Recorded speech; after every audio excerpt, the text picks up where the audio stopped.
오후 3시 회사에서 모니터 위의 숫자들을 정리하던 지극히 평범한 수요일이었습니다. 핸드폰이 울렸어요. 화면에는 아파트 관리사무소 번호가 떠 있었죠. 여보세요? 아, 네.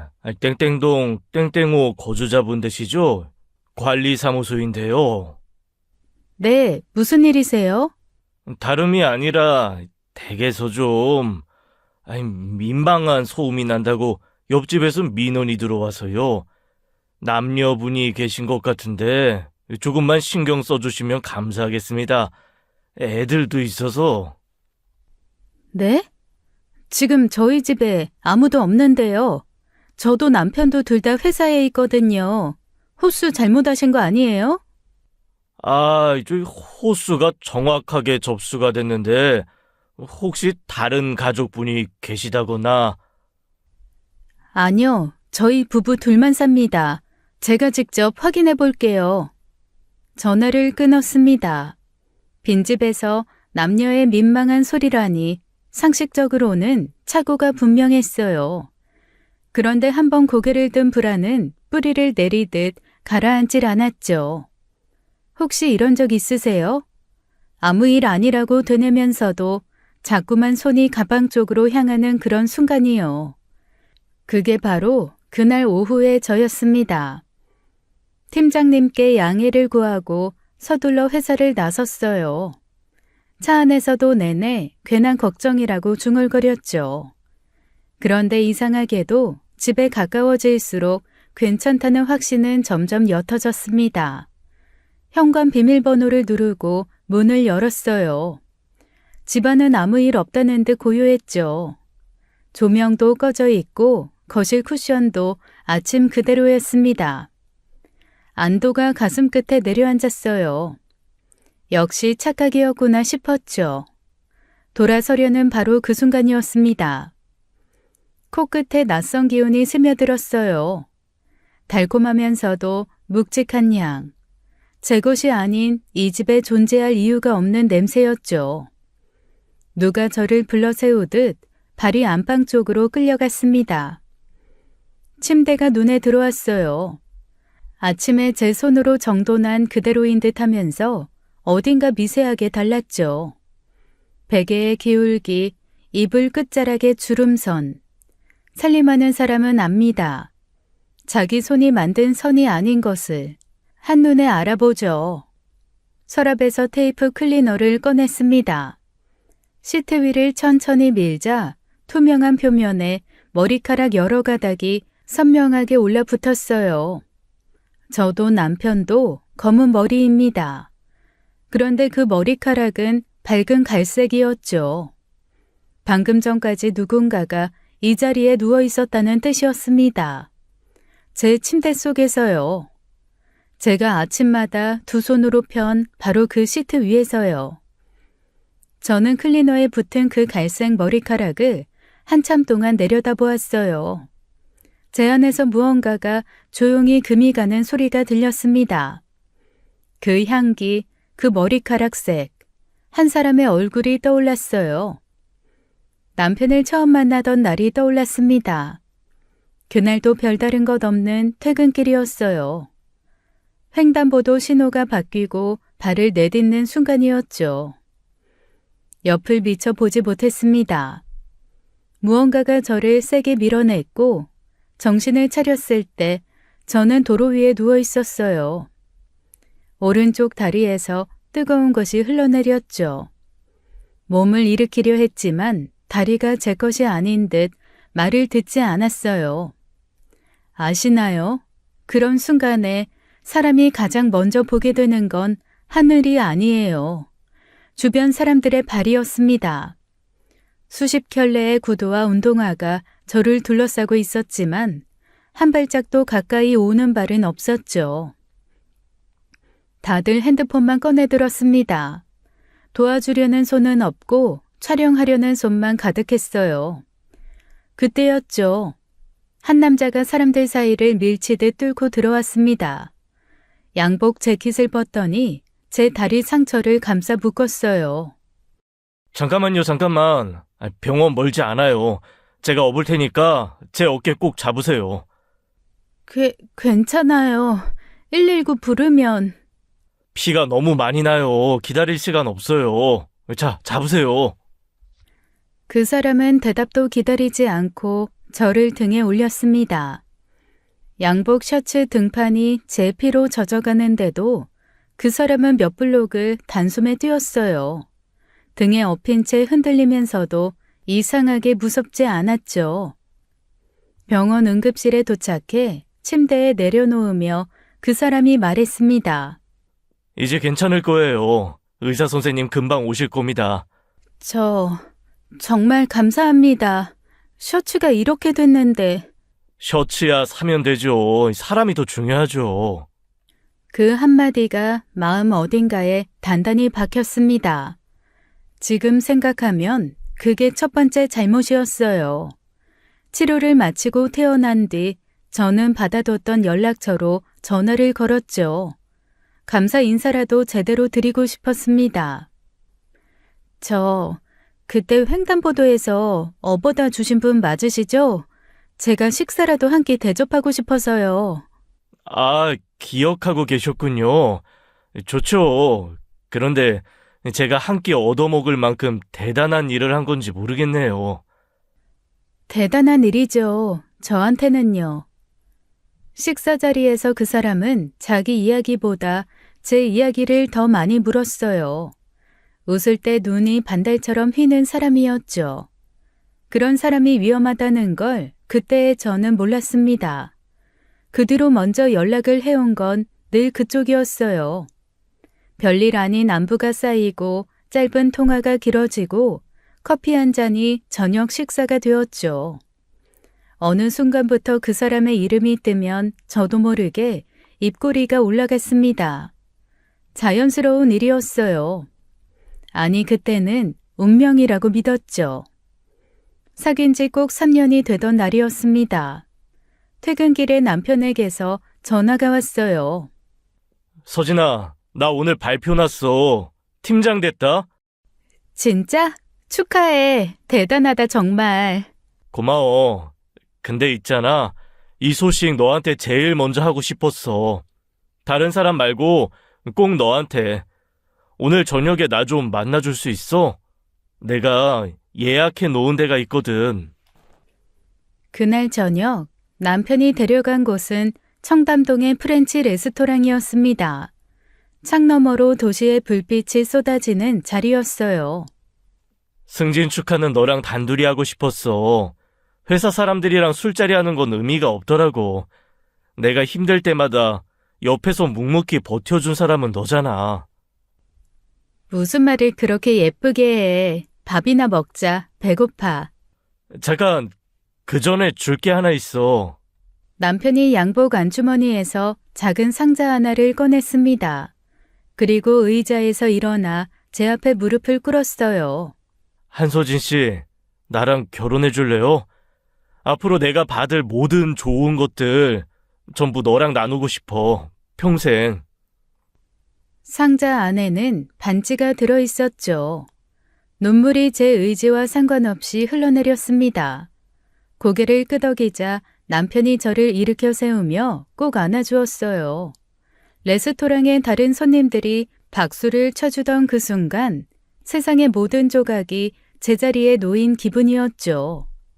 며칠 뒤 남편은 직접 저희 부모님 댁을 찾아갔습니다. 정장 차림에 양손 가득 선물을 들고 현관에 선 남편의 모습이 지금도 선명해요. 아버님, 어머님, 저 조현태라고 합니다. 서진 씨와 3년을 함께했고 이제 평생을 함께하고 싶어서 이렇게 찾아뵙게 되었습니다. 현재 땡땡 기업 팀장으로 재직 중이고 저축과 내 집 마련 계획도 구체적으로 준비해 왔습니다. 부족한 부분이 있다면 말씀해 주십시오.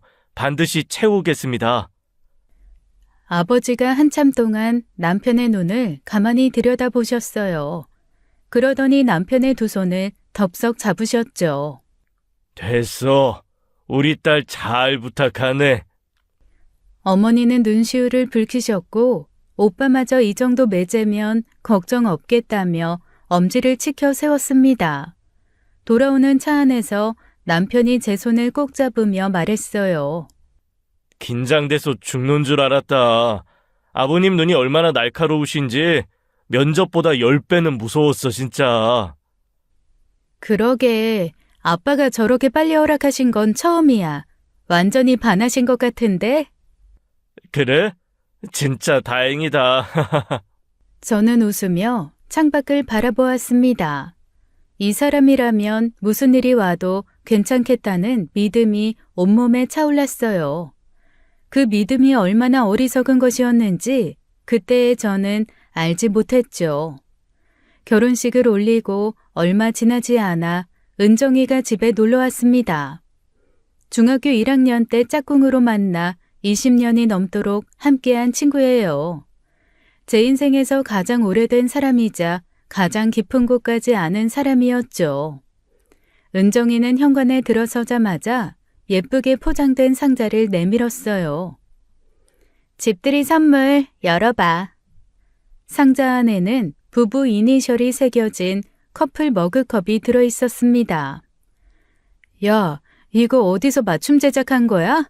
이니셜까지 넣었네? 당연하지. 내 유일한 친구 결혼인데 대충 사와? 평생 깨지 말고 쓰라고 일부러 맞췄어. 그 말에 괜히 코끝이 찡했어요. 남편을 불러 소개했습니다. 여보, 이쪽이 내가 그렇게 얘기했던 은정이. 나한테는 언니이자 동생이자 전부인 애야. 안녕하세요. 배은정입니다. 서진이 친구라기보다 거의 보호자예요.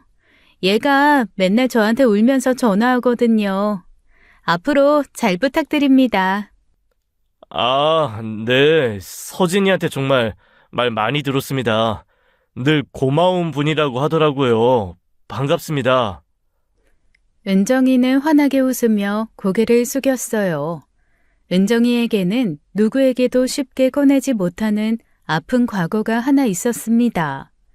어린 시절 아버지의 외도로 어머니가 무너지고 가정이 완전히 부서져 내렸죠.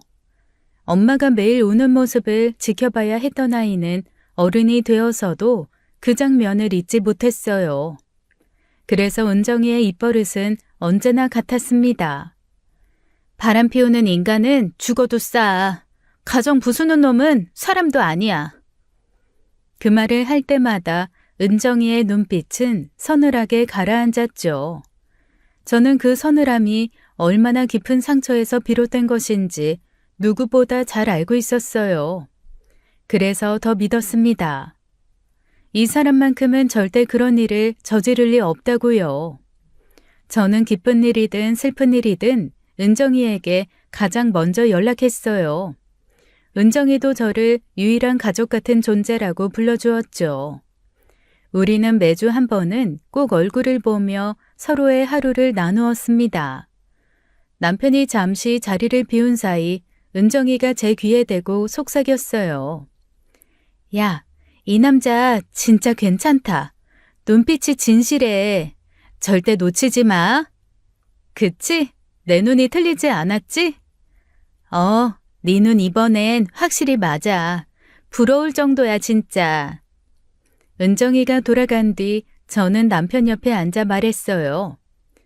여보, 아까 그 친구 있잖아. 걘 나한테 가족이야. 피는 안 섞였지만 가족보다 더 가족인 사람이야. 좋은 친구 뒀네. 저는 세상에서 가장 믿을 수 있는 두 사람이 제 곁에 나란히 있다는 사실에 감사했습니다. 그 감사가 배신으로 돌아올 줄은 꿈에서조차 상상하지 못했죠. 결혼 후 2년이 흘렀습니다. 남편이 부장으로 승진했어요. 명함의 직함이 바뀌자 사람도 함께 바뀌기 시작했죠. 처음에는 사소한 것들이었습니다. 말투가 조금 딱딱해지고 퇴근 시간이 점점 늦어졌어요. 저는 승진하면 원래 바빠지는 거라고 스스로 납득했죠. 그런데 어느 저녁 예상치 못한 말이 식탁 위로 떨어졌습니다. 서진아, 나 할 말이 있어. 응, 뭔데? 은정이 말인데, 너 걔 좀 덜 만나면 안 돼? 뭐? 갑자기 무슨 소리야? 그 친구 이혼했잖아. 편견 가지고 싶지 않은데, 솔직히 이혼한 사람들이랑 자주 어울리면 은영 중에 영향받게 돼 있어. 부부 사이에 불만 생기면 쉽게 그만두는 게 당연한 것처럼 되는 거지. 너까지 그런 쪽으로 물들까봐 걱정돼서 하는 말이야. 젓가락을 내려놓았어요. 제가 잘못 들은 줄 알았습니다. 이혼한 게 무슨 죄야? 걔는 남편한테 버림받은 거라고. 20년 넘은 내 친구한테 색안경 씌우는 게 남편이라는 사람이 할 소리야? 색안경이 아니라 현실을 말하는 거야. 주변에 이혼한 친구 있으면 이혼율이 올라간다는 통계도 있다고. 나는 우리 가정 지키려고 하는 말이야. 통계? 지금 나한테 통계를 들이대는 거야? 은정이는 내가 중학교 때부터 함께한 사람이야. 당신이 나타나기 훨씬 전부터 내 곁에 있었다고. 왜 이렇게 과하게 반응해? 좀 줄이라는 거지 끊으라는 게 아니잖아. 줄이든 끊든 내 친구 관계를 당신이 정하는 건 아니야. 이 얘기는 여기서 끝. 남편은 입을 다물었어요. 하지만 포기한 얼굴은 아니었죠. 눈 아래로 짜증이 서리빨처럼 깔려 있었습니다. 저는 남편의 요구를 무시하고 은정이와의 만남을 그대로 이어갔어요. 그런데 이상한 일이 반복되었죠. 제가 은정이를 만나고 온 날이면 남편은 유독 말수가 줄었습니다.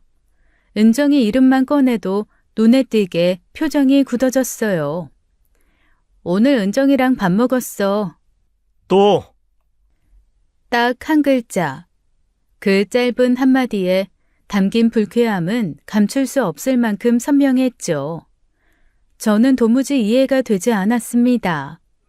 왜 하필 은정이에게만 이토록 예민하게 구는 걸까? 다른 친구 이야기에는 반응도 없으면서 유독 은정이 이름 앞에서만 날이 서는 남편이 이상했어요. 하지만 그때의 저는 대수롭지 않게 넘겼습니다.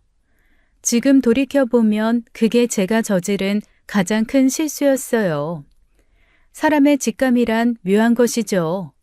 분명 어딘가 어긋나 있다는 신호를 보내오고 있었는데 저는 그 신호를 애써 외면했습니다. 훗날 모든 진실이 드러났을 때 그 저녁 식탁의 대화가 가장 먼저 떠올랐어요. 남편이 은정이를 멀리하라 했던 것, 그 모든 것에는 이유가 있었죠. 관리사무소에서 연락을 받고 집에서 머리카락을 발견한 그날 밤, 저는 한숨도 자지 못했습니다. 눈을 감으면 그 갈색 머리카락이 떠올랐어요. 눈을 뜨면 코끝에 아직도 남아있는 듯한 향수 냄새가 저를 붙잡았죠. 침대 옆에서 남편은 아무 일 없다는 듯 깊이 잠들어 있었습니다. 그 고른 숨소리가 그날따라 유독 낯설게 느껴졌어요. 혹시 이런 적 있으세요? 바로 옆에 사람이 누워있는데 그 사람이 갑자기 처음 보는 타인처럼 느껴지는 순간이요. 그게 바로 그 밤의 저였습니다. 뜬 눈으로 밤을 지새우고 아침이 되자마자 아파트 관리사무소로 향했어요. 저 땡땡땡동 땡땡땡호에 사는 한서진인데요. 어제 민원 접수된 시간대 CCTV 좀 볼 수 있을까요? 엘리베이터 쪽이요. 그게 CCTV는 개인정보 때문에 함부로 열람이 어렵습니다. 경찰 요청이 있어야. 제 집에서 생긴 민원이에요. 저희 집에 누가 드나들었는지 확인하는 건 제 권리 아닌가요? 만약 못 보여주시겠다면 경찰에 직접 신고하고 정식으로 요청하겠습니다. 직원이 잠시 망설이더니 결국 모니터 앞으로 안내해 주었죠. 해당 시간대에 엘리베이터 영상이 재생되었습니다. 화면 속에 여자 한 명이 보였어요. 모자를 깊이 눌러쓰고 마스크로 얼굴 절반을 가리고 있었죠. 나름대로 단단히 준비하고 온 차림이었습니다. 들킬 생각은 처음부터 없었던 거예요. 얼굴을 도무지 알아볼 수가 없었죠. 답답함에 화면을 뚫어지게 바라보던 그때 시선이 한 곳에 박혔습니다. 여자의 목에 감긴 스카프였어요. 독특한 기하학 패턴 위에 금실로 브랜드 로고가 수놓아져 있었죠. 잠깐만요. 여기 좀 멈춰주세요. 네? 이 부분이요. 화면 확대 좀 해주실 수 있어요? 화면이 멈추고 스카프 부분이 확대되었습니다. 그 순간 온몸의 감각이 한꺼번에 정지했어요. 그건 제가 작년 은정이 생일에 선물한 스카프였죠. 해외에서 한정 수량으로만 제작된 제품이었습니다. 구하기 어려운 물건이라 해외 직구 사이트를 며칠이나 뒤져서 겨우 손에 넣었어요. 은정이가 선물을 풀며 너무 예쁘다고 매일 하고 다니겠다며 볼에 대고 비비던 모습이 선명하게 떠올랐죠. 그리고 한 가지가 더 연결되었습니다. 그날 집안 가득 퍼져 있던 그 달콤하고 묵직한 향. 은정이가 수년째 바꾸지 않고 뿌리던 향수와 똑같은 냄새였어요. 얼굴은 가릴 수 있어도 몸에 밴 습관까지는 가릴 수 없는 법이죠. 그때는 미처 잊지 못했던 조각들이 지금 이 화면 앞에서 하나로 맞물렸습니다. 저는 직원에게 감사하다는 말을 간신히 꺼내고 관리사무소를 나섰어요. 복도를 걸으면서 속으로 같은 말만 되뇌었죠. 은정아, 너였구나. 너였어. CCTV 속 스카프만으로는 부족했습니다. 의심은 짙어졌지만 확신은 아직 한 발짝 밖에 서 있었어요. 저는 직접 확인하기로 했죠. 은정이에게 전화를 걸었습니다. 은정아, 이번 주말에 우리 집 와서 같이 밥 먹자. 내가 요리해 줄게. 이번 주말? 형부도 계시잖아. 괜히 방해되는 거 아니야? 무슨 방해야. 남편도 네가 온다고 그러면 좋아해. 네가 좋아하는 된장찌개에 불고기 할 건데 오랜만에 셋이 먹자. 그래도 부부끼리 주말인데 내가 끼면 좀. 야, 20년 지기한테 무슨 눈치야. 그냥 와. 안 오면 섭섭해. 알겠어. 갈게. 전화를 끊고 저는 인터넷으로 소형 녹음기를 주문했어요. 다음 날 도착한 녹음기는 엄지 손톱보다 조금 큰 정도였죠. 주말이 되었습니다. 은정이가 오기 1시간 전 저는 거실 소파 쿠션 아래에 녹음기를 넣고 버튼을 눌렀어요. 쿠션을 가지런히 올려놓고 아무 흔적 없이 정리했죠. 초인종이 울렸습니다. 은정이는 평소와 다름없이 밝은 얼굴로 현관에 서 있었어요. 왔다. 벌써 냄새 좋은데? 여보, 은정이 왔어. 나와서 인사해. 남편이 안방에서 나와 거실로 왔죠. 아, 어서 오세요. 안녕하세요, 형부. 잘 지내셨죠? 셋이 소파에 앉았습니다. 저는 일부러 잠시 함께 이야기를 나누다가 자리에서 일어났어요. 나 부엌 가서 마무리 좀 할게. 둘이 좀 있어. 부엌으로 들어간 뒤 일부러 도마 소리를 크게 냈죠. 냄비 뚜껑도 부딪히고 수도꼭지도 세게 틀었습니다. 부엌에서 바쁘게 요리하는 소리가 거실까지 들리도록 최대한 시간을 끌었어요. 식사는 아무 일 없이 끝났죠. 은정이가 돌아가고 남편이 잠든 뒤 저는 조용히 거실로 나왔습니다. 소파 쿠션을 들어 올려 녹음기를 꺼냈어요. 화장실로 들어가 변기 뚜껑을 닫고 앉아 이어폰을 꽂았죠. 재생 버튼을 눌렀습니다.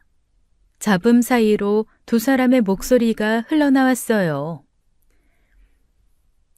오빠, 서진이 앞에서 나한테 너무 무관심한 척 하지 마. 오히려 그게 더 티나. 평소에 나한테 말 잘 걸다가 서진이 앞에서만 갑자기 딱딱해지면 이상하잖아. 알았어, 조심할게. 근데 너도 좀 자연스럽게 해. 아까 나 눈 마주칠 때 웃는 거 봤거든? 저는 재생을 멈추지 못했죠. 같은 구간을 몇 번이고 되돌려 들었습니다. 두 손으로 입을 틀어막은 채 한참을 그 자리에 앉아 있었어요. 바람 피우는 인간은 죽어도 싸다던 그 입으로 제 남편에게 오빠라 부르고 있었죠. 한참이 지나서야 이어폰을 뽑고 핸드폰을 내려놓았습니다. 그리고 아무 일 없던 사람처럼 세수를 하고 남편 옆에 누워 불을 껐어요. 어둠 속에서 저는 천장을 올려다보며 생각했죠. 울지 않겠다고, 이 두 사람에게 눈물은 아깝다고요. 다음 날 아침 저는 평소보다 일찍 일어나 식탁을 차렸습니다. 밥, 국, 반찬 4가지. 완벽한 아침상이었죠. 남편이 잠옷 차림으로 나와 의자에 앉았어요. 아무것도 모르는 얼굴이었습니다. 저는 된장국을 한 숟가락 떠먹으며 아무렇지 않은 듯 입을 열었죠. 여보, 며칠 전에 집에 들어왔는데 낯선 향수 냄새가 나더라.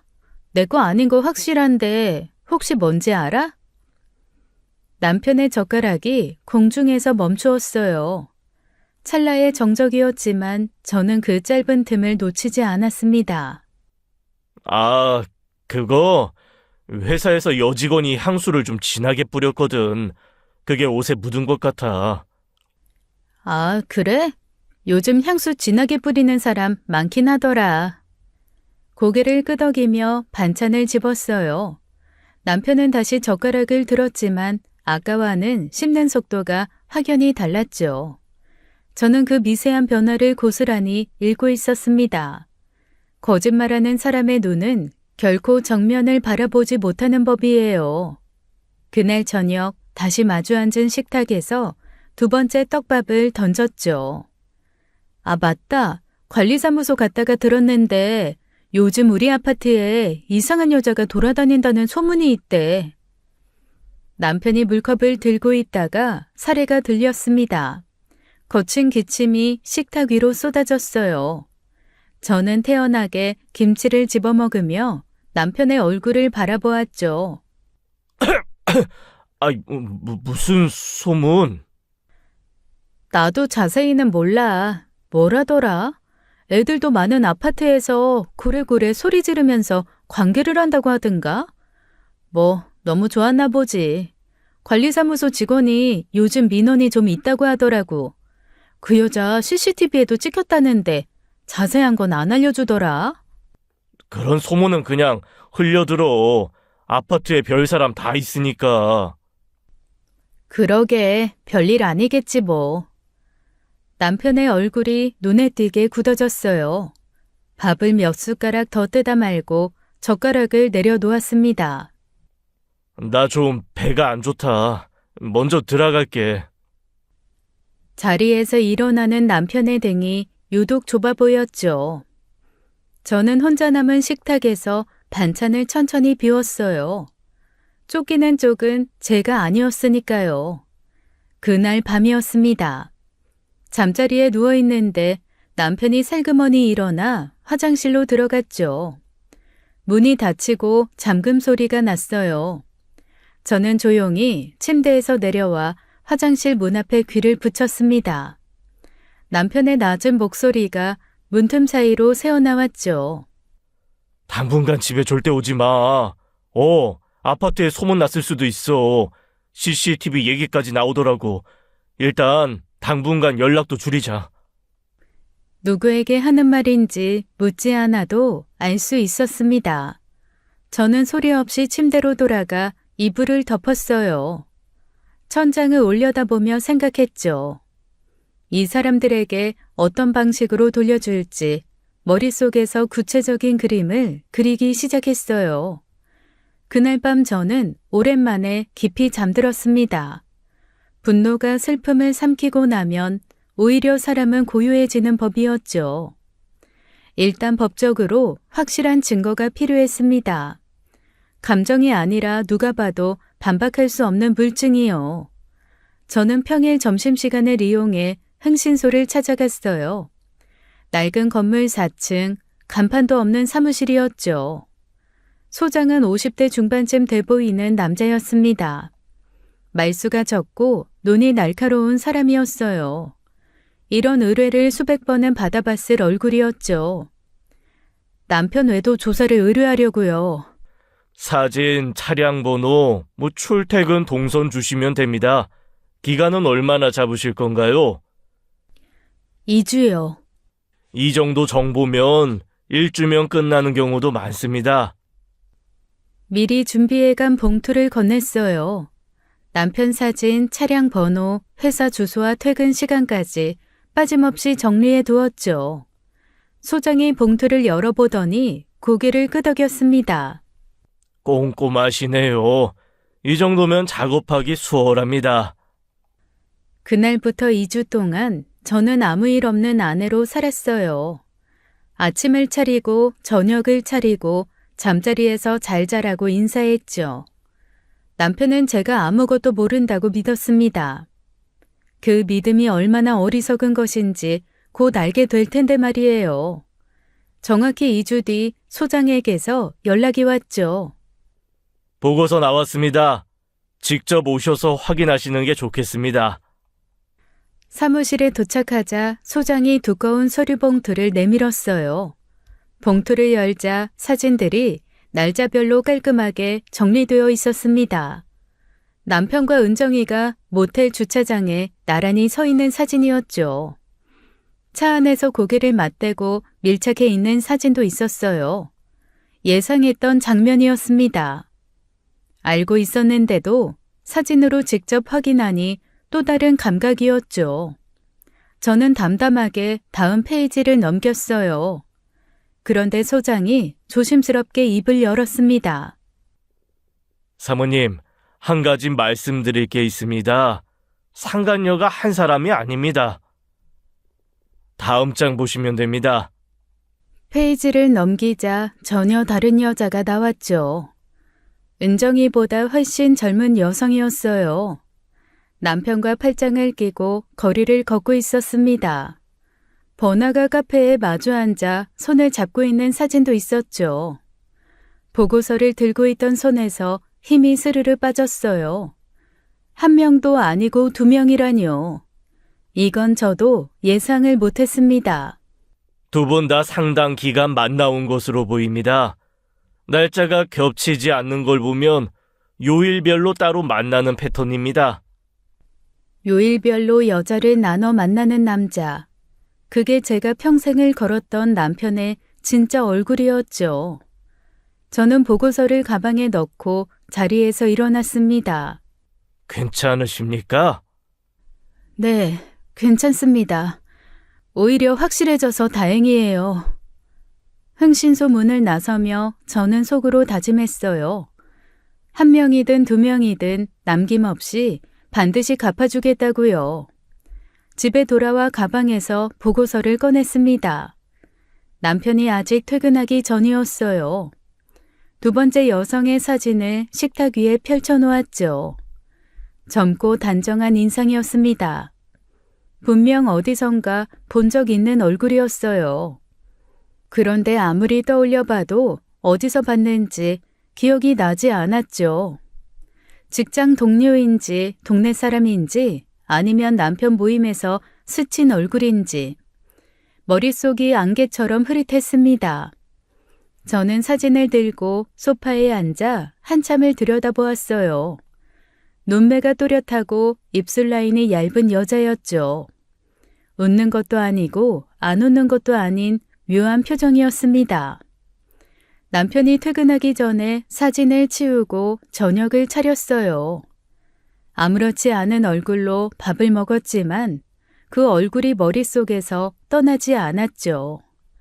밤이 깊어졌습니다. 남편이 안방에서 잠든 뒤 저는 다시 거실로 나왔어요. 사진을 꺼내놓고 뒤집고 또 뒤집으며 기억을 더듬었죠.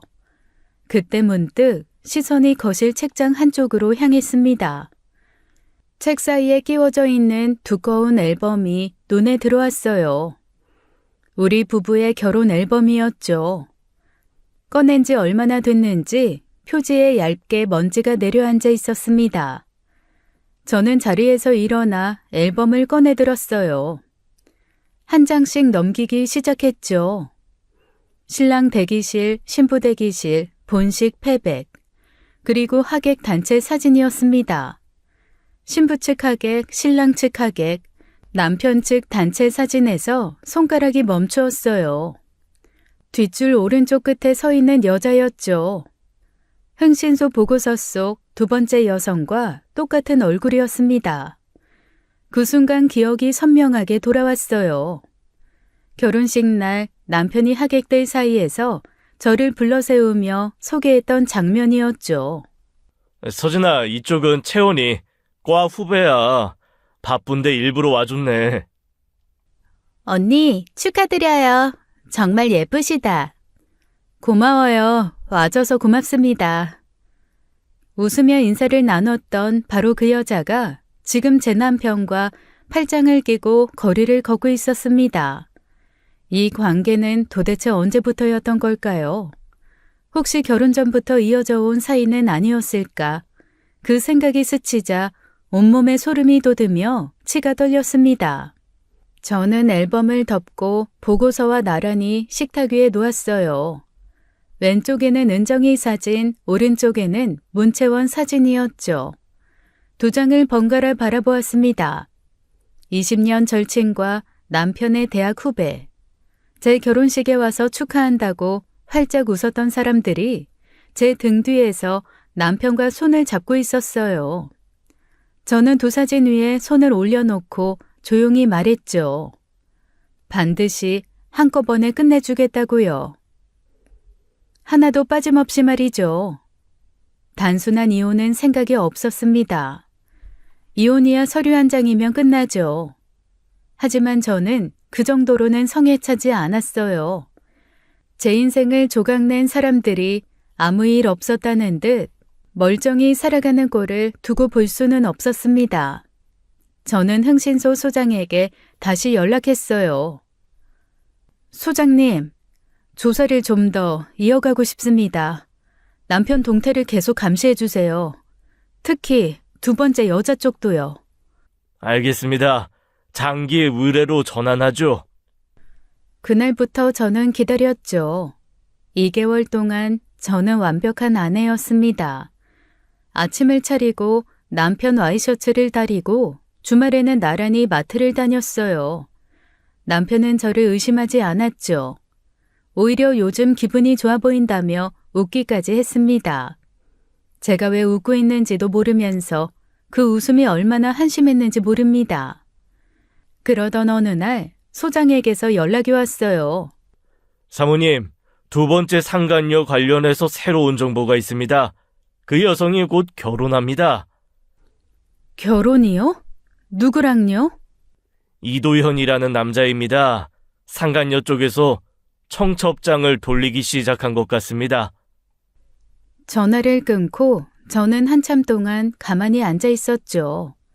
입꼬리가 저도 모르게 올라갔습니다. 며칠 뒤 저녁 식사 자리에서 남편이 먼저 입을 열었어요. 서진아, 다음 달에 과 후배 결혼식 있어. 채원이라고. 왜 우리 결혼식에도 왔던 애 기억나? 축의금 내야 하니까 같이 가자. 자기 내연녀의 결혼식에 아내를 데리고 가겠다니 이 남자의 뻔뻔함은 정말 끝이 없었어요. 속에서 불이 치밀었지만 저는 표정 하나 바꾸지 않았습니다. 그래, 알겠어. 같이 가자. 가서 축하해줘야지. 고마워. 일찍 가야 하니까 그날 좀 서두르자. 응. 그날 밤 남편이 잠든 뒤 저는 핸드폰 메모장을 열었어요. 결혼식 날짜, 시간, 예식장 이름을 또박또박 적어두었죠. 이 결혼식이야말로 제가 오랫동안 기다려온 무대였습니다. 다음 날부터 저는 본격적인 준비에 들어갔어요. 남편이 출근한 사이 흥신소에서 받은 모든 증거사진과 영상을 컴퓨터로 옮겼죠. 저는 영상 편집 프로그램을 열고 증거들을 시간 순으로 하나하나 배열했습니다. 한 편의 영상으로 이어 붙이고 날짜와 장소가 화면 아래에 뜨도록 자막도 넣었어요. 마지막에는 녹음 파일에 음성까지 삽입했어요. 완성된 영상을 USB에 저장하고 여분으로 한 개를 더 복사해 서랍 깊숙이 넣어두었죠. 준비는 끝났습니다. 이제 그날만 오면 됐어요. 다음 날 은정이를 강남의 한 카페로 불러냈습니다. 평일 오후라 손님이 별로 없었어요. 창가 자리에 마주 앉자 은정이가 먼저 입을 열었죠. 무슨 일이야? 전화할 때 목소리가 좀 이상하던데. 은정아, 나 할 말이 있어. 커피를 한 모금 마시고 숨을 고른 뒤 말을 꺼냈습니다. 현태가 바람을 피우고 있어. 은정이의 눈이 순간적으로 커졌어요. 커피잔을 들고 있던 손이 미세하게 떨렸죠. 하지만 그 동요는 아주 짧았습니다. 금방 분노한 표정으로 바뀌었어요. 뭐? 형부가? 진짜? 누구랑? 그 반응에 저는 속으로 비웃음을 날렸습니다. 저는 가방에서 사진 한 장을 꺼내 테이블 위에 놓았죠.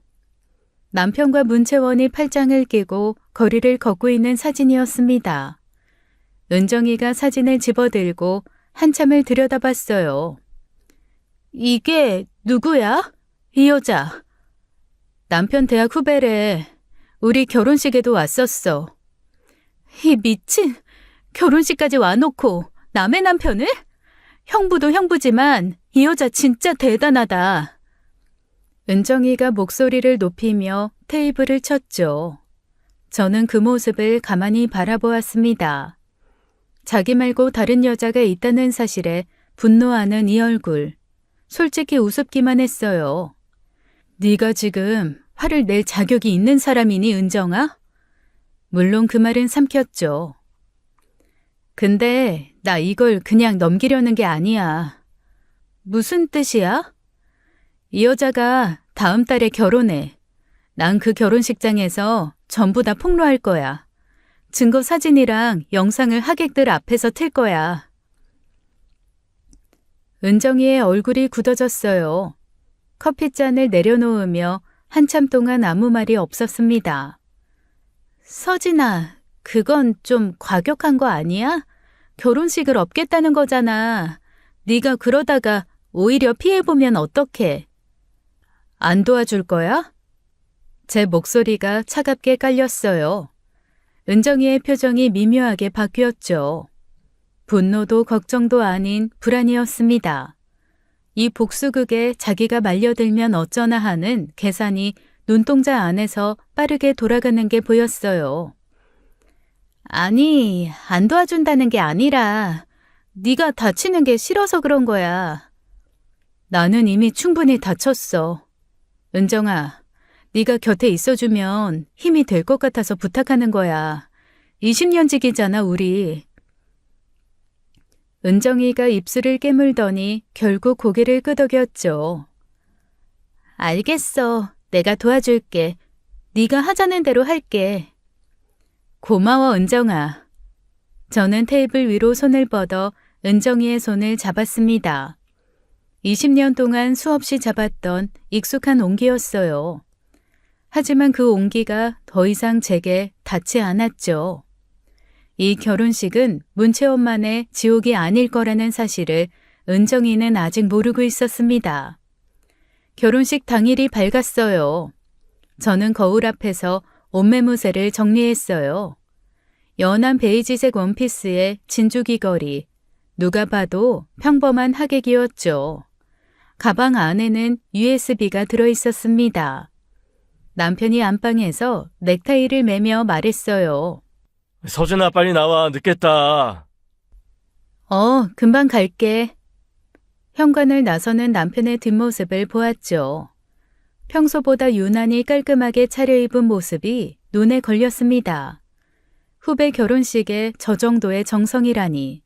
누구를 위한 차림인지 저는 알고 있었어요. 차 안에서 남편은 콧노래를 흥얼거렸죠. 자기 내연녀의 결혼식에 가면서 저렇게 편안할 수 있다니 참 대단한 사람이었습니다. 식장에 도착했어요. 로비는 하객들로 붐비고 있었죠. 웃음소리와 축하 인사가 사방에서 들려왔습니다. 그 사이를 걸으며 저는 핸드폰을 확인했어요. 은정이의 문자가 와 있었죠. 나 주차장 도착. 어디야? 여보, 나 잠깐만.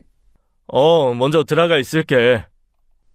남편이 식장 안으로 들어가는 것을 확인한 뒤 저는 지하 주차장으로 내려갔습니다. 은정이 차를 찾아 조수석에 올라탔어요.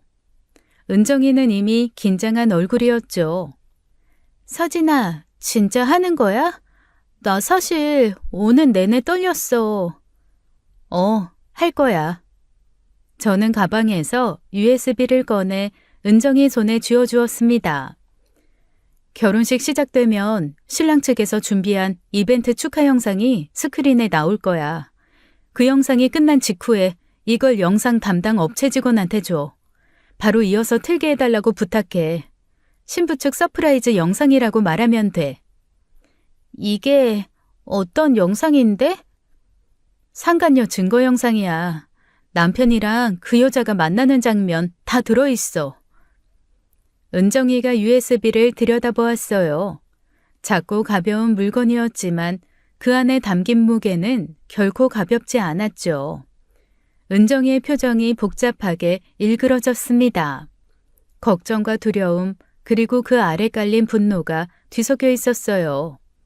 자기가 모르는 또 다른 여자에 대한 질투와 분노가 아직 남아있을 거라고 저는 계산하고 있었죠. 예상대로였습니다. 은정이가 잠시 고민하더니 결국 고개를 끄덕였어요. 알겠어. 내가 할게. 고마워, 은정아. 타이밍 절대 놓치면 안 돼. 축하 영상 끝나자마자 1초도 빈틈없이 바로야. 알겠어. 걱정 마. 저는 은정이의 어깨를 한번 가볍게 잡아주고 차에서 내렸습니다. 주차장을 나서며 입꼬리가 올라가는 걸 애써 눌렀어요. 식장 문을 열고 안으로 들어갔죠. 남편이 앞쪽 좌석에서 손을 흔들었습니다. 자리 잡았어? 여기 앉아. 저는 남편 옆에 앉아 무대를 바라보았어요. 하얀 꽃으로 장식된 예식장이 눈에 들어왔죠. 곧 이 아름다운 무대가 진실의 스크린으로 바뀔 거라는 사실을 이 자리에 앉은 그 누구도 알지 못했습니다. 웨딩마치가 울려 퍼졌어요. 하객들이 일제히 고개를 돌렸어요. 문이 열리고 신부가 들어왔죠. 하얀 드레스를 입은 문채원이 자기 아버지의 팔을 잡고 버진로드 위를 걸었습니다. 신랑에게 다가가며 수줍은 눈웃음을 흘리는 모습이 보였어요. 저는 속이 뒤집어지는 걸 느꼈죠. 저 여자가 내 남편과 팔짱을 끼고 거리를 걷던 바로 그 여자였습니다. 자기 결혼식에 내연남까지 초대해서 하객석에 앉혀놓다니 대담한 건지 미친 건지 분간이 안 갔어요. 옆에 앉은 남편의 표정을 슬쩍 살폈죠. 아무렇지도 않은 척하고 있었지만 턱 근육이 미세하게 움직이는 게 보였습니다. 저 안에서 무슨 생각이 돌아가고 있는지 저는 알고 싶지도 않았어요. 주례사가 끝나고 양가 인사가 이어졌죠. 곧이어 사회자가 마이크를 들었습니다. 자, 이제 신랑 측에서 특별히 준비한 깜짝 이벤트 영상이 있습니다. 스크린을 봐주세요. 조명이 어두워지고 스크린에 영상이 올라왔어요. 신랑이 카메라를 보며 신부에게 편지를 읽는 영상이었죠. 채연아, 나랑 결혼해줘서 고마워. 앞으로 평생 행복하게 해줄게. 하객들이 감동한 표정으로 박수를 쳤습니다. 신부가 고개를 숙이며 눈물을 훔치는 모습도 보였어요. 저도 따라 박수를 치며 스크린을 올려다보았죠. 곧 저 눈물의 의미가 완전히 달라질 거라는 걸 신부는 아직 몰랐습니다. 영상이 끝났어요. 스크린이 잠깐 깜빡이었죠. 그리고 새로운 영상이 끊김없이 이어서 재생되었습니다. 화면에 잔잔한 피아노 선율과 함께 아름다운 문구가 떠올랐어요. 사랑이란 서로를 믿는 것입니다. 신뢰란 눈에 보이지 않는 곳에서도 지켜지는 약속입니다. 하객들이 신랑 측에서 준비한 또 다른 이벤트인 줄 알고 조용히 지켜보았죠. 몇몇은 핸드폰을 들어 스크린을 촬영하기도 했습니다. 그 순간 은정이가 슬쩍 제 옆자리로 와서 앉았어요. 은정이의 손이 떨리고 있었죠. 저는 정면을 응시한 채 작은 목소리로 말했습니다. 잘했어. 그때 화면이 전환되었어요. 스크린에 제 남편과 신부이자 상간녀 문채원이 모텔 주차장에 나란히 서 있는 영상이 나왔죠. 날짜와 장소가 화면 하단에 선명하게 찍혀 있었습니다. 식장 여기저기서 웅성거리는 소리가 일었어요. 신부의 얼굴이 드레스보다 하얗게 질렸죠. 신랑이 스크린을 올려다보며 돌처럼 굳어졌습니다. 영상은 멈추지 않았어요. 이어서 남편과 제 절친 은정이가 차 안에서 밀착해 있는 사진이 화면을 채웠죠. 모텔 출입 영상이 연달아 이어졌습니다. 그 순간 제 절친 은정이가 자리에서 벌떡 일어났죠. 자기가 저에게 속았다는 것을 깨닫는 순간이었습니다. 하얗게 질린 얼굴로 저를 돌아보았습니다. 저는 그 시선을 정면으로 받으며 미동도 하지 않았어요. 식장 전체가 벌집을 쑤신 듯 소란스러워졌죠. 남편의 얼굴은 이미 종이장처럼 창백해져 있었습니다. 상간녀 문채원이 웨딩드레스 자락을 움켜쥐며 비명에 가까운 소리를 질렀습니다. 누가 이 짓을 한 거야? 당장 꺼! 영상 당장 꺼! 스크린을 향해 달려가는 신부를 들러리가 붙잡았어요. 하지만 영상은 멈추지 않았죠. 남편과 은정이의 미래 장면이 수백 명의 하객 앞에서 계속 흘러나오고 있었습니다. 신부가 미친 듯이 고개를 돌리며 범인을 찾았어요. 그때 저는 자리에서 천천히 일어나 입을 열었죠. 이 사람이 틀었어요. 저는 제 절친 은정이를 가리켰습니다. 식장의 시선이 일제히 은정이에게로 쏠렸어요. 은정이의 얼굴이 사색이 되었죠. 그런데 신부의 눈이 스크린과 은정이를 번갈아 보더니 갑자기 분노의 방향이 바뀌었습니다. 저년은 화면에 나오는 여자잖아! 신부가 웨딩드레스를 끌고 은정이에게 돌진했어요. 은정이의 머리채를 두 손으로 움켜잡으며 소리를 질렀죠. 네가! 은정이도 머리를 잡힌 채 가만히 있지 않았습니다. 나 미쳤어? 너야말로 남의 남편이랑? 내연녀 둘이 서로의 비밀을 물어뜯기 시작한 거였어요. 두 사람이 뒤엉키며 하객석 사이를 굴렀죠. 의자가 넘어가고 꽃장식이 바닥에 흩어졌습니다. 비명이 여기저기서 터져나왔어요. 양가 부모들이 경악한 얼굴로 자리에서 일어났죠. 신부 어머니가 입을 틀어막고 그 자리에 주저앉았습니다. 신부 아버지는 무대를 향해 뭔가를 소리쳤지만 소란에 묻혀 들리지 않았어요. 그때 신랑이 사태를 파악했죠. 스크린에 찍힌 남자의 얼굴과 하객석에 앉은 남편의 얼굴을 번갈아 확인한 신랑의 표정이 험하게 일그러졌습니다. 이 새끼가! 신랑이 분노에 찬 얼굴로 남편에게 달려갔어요. 신랑 측 친구 서너 명이 뒤따라왔죠. 남편이 의자에서 일어나기도 전에 첫 번째 주먹이 날아왔습니다. 남편이 바닥에 나동그라졌어요. 저는 그 광경을 한 발짝 떨어져서 지켜보았죠. 혼란이 식장 전체를 삼켰습니다. 하객들은 소리를 지르며 뒤로 물러났고 신부 측 친척들이 뒤엉킨 두 여자를 떼어놓으려 매달렸어요. 저는 그 틈을 타 무대 위로 올라갔죠. 사회자 테이블에 놓인 마이크를 집어들었습니다. 잠깐만요. 소란 속에서도 제 목소리가 스피커를 통해 식장 전체에 울려 퍼졌어요. 몇몇 사람들이 멈칫하며 무대를 올려다보았죠. 제 남편 조현태는 오늘의 신부 문채원 씨와 교제해 왔습니다. 동시에 저의 20년 절친 배은정과도 밀회를 이어왔어요. 두 사람 모두 증거 영상에 나와 있습니다. 그러므로 이 결혼은 하지 않는 것이 맞습니다. 식장이 쥐죽은 듯 고요해졌습니다.